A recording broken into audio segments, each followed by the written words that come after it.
Now, in the previous lectures, we covered different types of email providers. Within each type, there are a number of providers, and each one of these providers could have their own pros and cons. Therefore, at this stage, I wouldn't blame you if you feel a little bit confused or find it a little bit difficult to pick which is best for you.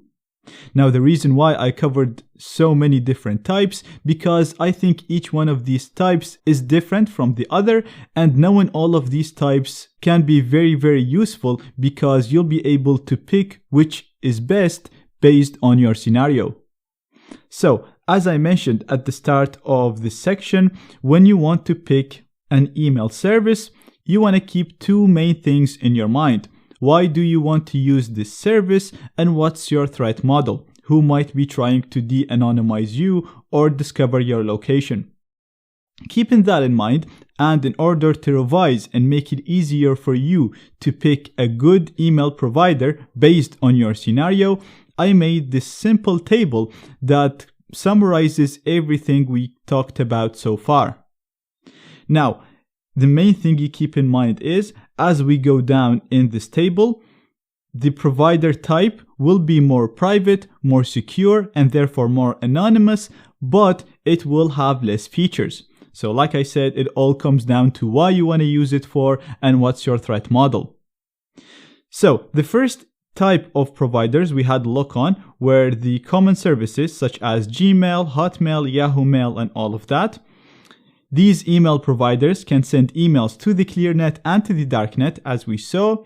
They all use JavaScript, so they are less secure.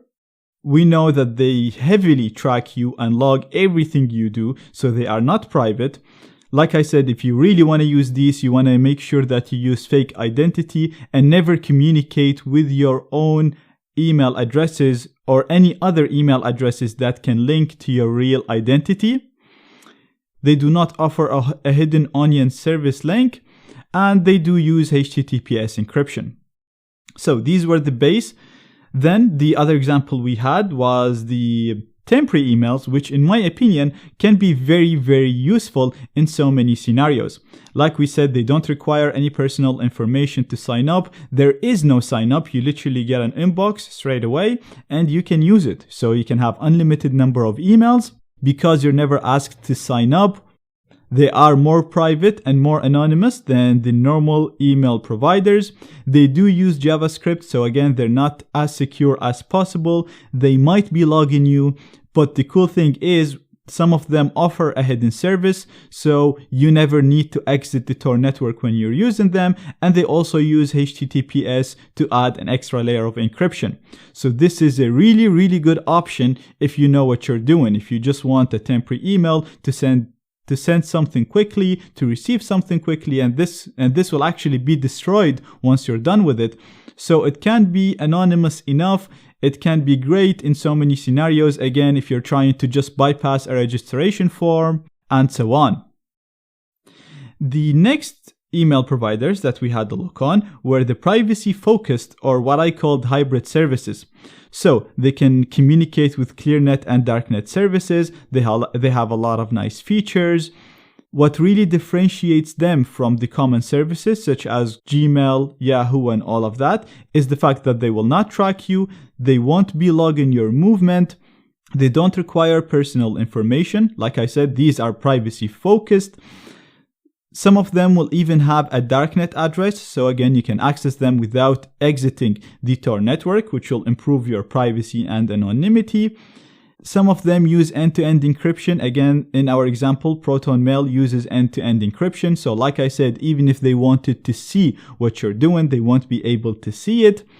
The only problem with these providers is the fact that they are real proper companies. They have servers on the ClearNet, and they have complied to court orders and disclosed information about their users previously.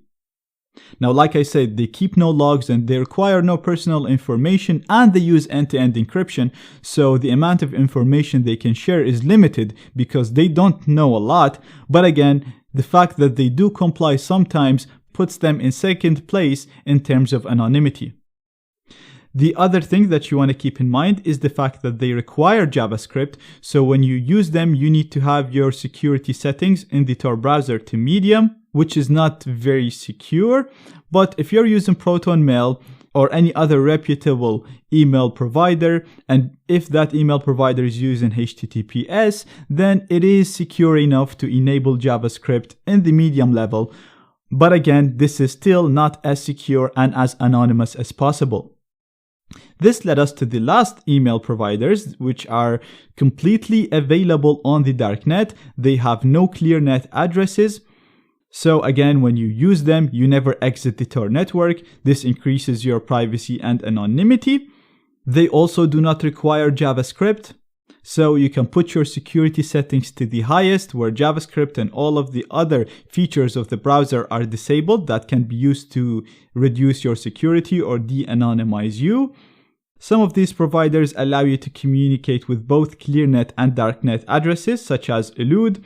And we also had an example of Torbox, which is a provider that only allows you to communicate with Darknet addresses. Now, this is great because, like I said, it keeps you limited and it keeps you as anonymous as possible.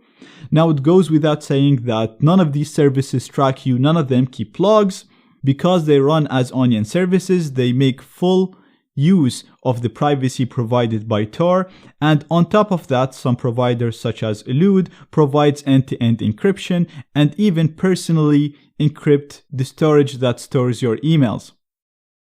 And again, because these are darknet services, the location of their servers is unknown and they're less likely to comply with court orders or to get influenced by government agencies and so on.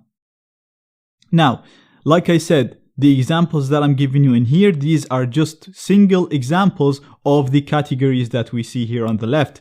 So do your own research if you want to learn more about each one of these categories, and don't just take my word for granted. Go read the privacy policy, read the history of each of these companies, make sure that this company or this provider is the best for you, for your scenario, and only then start using it.